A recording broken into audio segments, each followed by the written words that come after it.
Hello guys.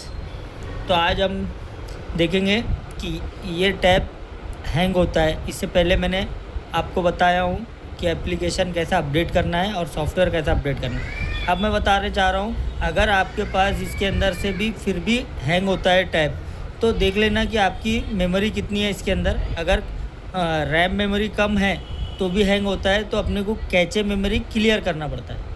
तो cache memory किस तरह क्लियर करते हैं वो आज मैं आपको बताऊंगा। तो सबसे पहले आपको जाना है सेटिंग में, ये सेटिंग, इसके ऊपर क्लिक करना है। फिर सेटिंग के अंदर यहाँ पे देखना है ऐप्स एंड नोटिफिकेशन, ये वाला ऑप्शन पे क्लिक करना है। इस वाले ऑप्शन पे क्लिक करने के बाद देखिए कोई टैब में डायरेक्ट यहाँ पर आते हैं पूरे ऐप्स, कोई टैब में सी ऑल ऐप आते हैं। तो यहाँ पे आ रहा है सी ऑल ऐप, इस पर क्लिक करना है। अब इसमें देखना है आपके ये पूरे इंटरनल और एक्सटर्नल दोनों भी एप्लीकेशंस अवेलेबल रहते हैं। अब इसके अंदर देखना है आपको कि भाई कौन से एप्लीकेशन में डेटा ज़्यादा है। अब देखिए यहाँ पे एंड्रॉयड ऐप ये 68 MB 52 MB है ना। उसके बाद है ये देखो 234 MB।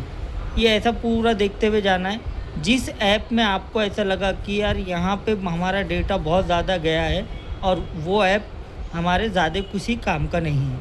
एग्ज़ाम्पल के लिए जीमेल के अंदर तो पूरा क्लाउड पे रहता है डेटा, और लेकिन फिर भी आप बार बार आपको मेल वगैरह आते हैं तो आप इसको कैचे मेमोरी भर जाती है। तो उसके लिए क्या करना है, इस पर क्लिक करना है।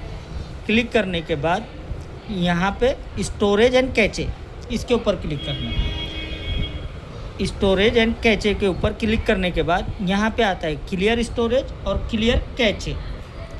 अब देखिए यहाँ पे ऐप साइज़ कितना है 172 MB। सेकेंड वाला क्या है यूज़र डेटा 31। कैचे कितना है 45 MB।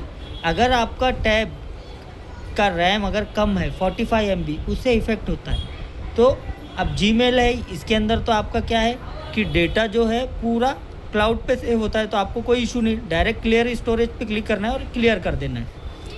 ये जैसे ही क्लियर हो जाएगा सिर्फ 172 बचेंगे इसका ऐप साइज़। इसके अंदर से आपके 100 MB 200 MB किसी में बहुत ज़्यादा डेटा रहता है तो वो ज़्यादा चले। अब ये देखिए गूगल में 411 MB। अब यहाँ पे फिर से स्टोरेज एंड कैचे यहाँ पे चले गए, लेकिन यहाँ पे देखा जाएगा तो ऐप का साइज़ कितना है 384।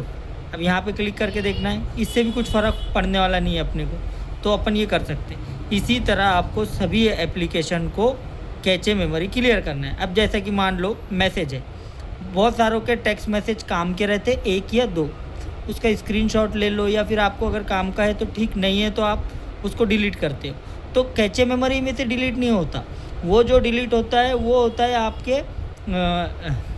आपके परमानेंट स्टोरेज में से, ठीक है। लेकिन कैचे मेमोरी में जैसी का तैसी रहता है। तो अब देखिए ऐप साइज़ है 186, टोटल साइज़ है 281, यानी कि 100 अप्रॉक्स 100 MB ज़्यादा है। तो यहाँ पे क्लियर स्टोरेज कर देने का, ये जैसे क्लियर हो गया सब ख़त्म हो गया, ठीक है। तो इसी से आपका परफॉर्मेंस हाई होगा। अब ये फ़ोटोज़ अगर फ़ोटोज़ के अंदर, अब देखिए फ़ोटोज़ की साइज़ मैं बता देता हूँ 501 MB है, ऐप साइज़ है 215, अब 251 कैचे मेमोरी है, टोटल साइज़ ये है। तो अगर यहाँ पे अगर क्लियर स्टोरेज करें आपने तो क्या होगा कि आपके फ़ोटोज़ डिलीट हो जाएंगे। यहाँ पे करना है क्लियर कैचे, तो सिर्फ कैचे मेमोरी डिलीट होंगी, फ़ोटोज़ डिलीट नहीं होंगे। इस बात का ध्यान रखना। फिर नेक्स्ट है इसी तरह आपको ये सभी एप्लीकेशन करना है। अब इम्पॉर्टेंट चीज़ है व्हाट्सअप के कई सारे मैसेज रहते हैं जो कि अपने इम्पॉर्टेंट रहते हैं। अब इसके अंदर देखिए स्टोरेज पे क्लिक करने के बाद यहाँ पे दिखेगा 206 MB और 875, यानी कि 600 यूज़र डेटा है। तो 600 में से अपन ने एक तो देख लेना है कि आपका काम का कितना है, या तो अगर है तो पूरा रहने देना।